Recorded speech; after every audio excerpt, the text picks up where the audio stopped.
Now, obviously, for me, no, I feel na, of course, subsidy is just yung tinatawag nating stopgap measure. Temporary. Diba? Yan, temporary band-aid solution yan. So, kinakailangan talaga ng structural changes sa ating ekonomiya. So, kinakailangan nating maging mas focused sa job creation. Kasi, yung taxation natin, saan ba nanggagaling yung taxes na nakuha ng gobyerno? Siyempre, economic activity. Pinakamataas tayo sa Asia ng VAT eh. Ayun na nga 12% eh. Oo. Baka nakikinig dyan ang kaibigan ko na si Vatman.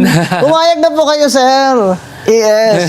Naibaba na natin yung VAT at talagang gapang na po. Gapang na po talaga ang Pilipino dyan sa VAT. Di ba? Oo nga eh. So, ano Oo. pang mga suggestions mo? So yung sinasabi ko, yung structural changes, so kinakailangan natin maging talagang bukas sa pagpasok ng investors para yung focus natin sa job creation nandun.